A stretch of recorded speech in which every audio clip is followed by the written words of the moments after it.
Matt Koch's on the line. Matt is vice president of the U.S. Chamber of Commerce's Institute for 21st Century Energy. Over the weekend, public comment closed on the impact of the Keystone XL pipeline. Matt, where do we stand today? Well, we're in a period now where there's about 60 more days remaining in what they call the national interest determination phase, where the administration is trying to make some sort of a decision on whether this project is in our nation's best interest. As you mentioned, the 30 days in which the public could comment ended on Friday, and now the administration is, particularly the State Department, is talking to other agencies and trying to get their views and perspective on this. Is this normal for this kind of project, all this conversation? Well, it's the process, the national interest determination, the environmental impact statements are normal. This whole 5-year review and the long, drawn-out process is not normal. This has never happened in U.S. history. So why the big deal about this one? I mean, is it because it goes right down the interior of the country? Is it impacting more people than other pipelines? Why this time and why this project? You know, it's hard for me to understand. There's 3.5 million miles of pipeline running through this country carrying crude oil and refined product and chemicals and pulp for wood manufacturing and for paper manufacturing.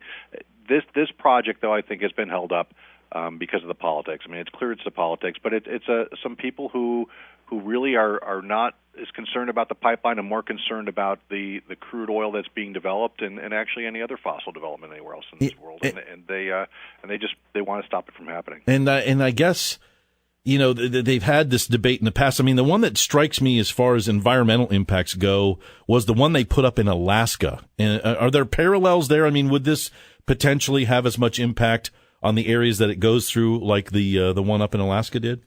No, actually, it would have a lot less. In fact, the State Department recently released its 5th environmental impact statement that said that this will have a minimal to no adverse impact on the environment.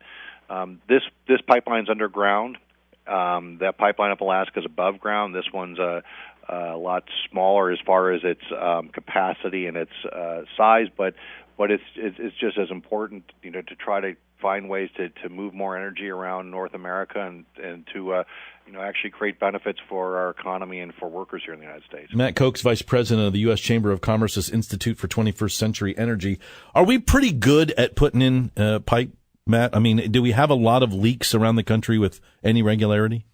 No, not with regularity. I mean, nothing's without risk, and to be honest, and you know, I think people have a right to be concerned at times when things are happening around them and they need to know what's going on.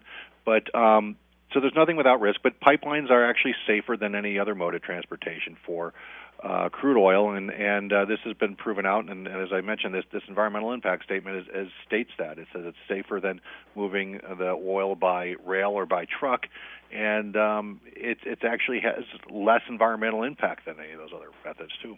So if all it goes through and the next 60 days transpire and everybody finally gives the thumbs up and we start, when does the construction begin? When does it complete? And when does the oil start moving through if all those things go the way they should? If everything goes as planned, it would be just a matter of a few weeks before they can begin construction.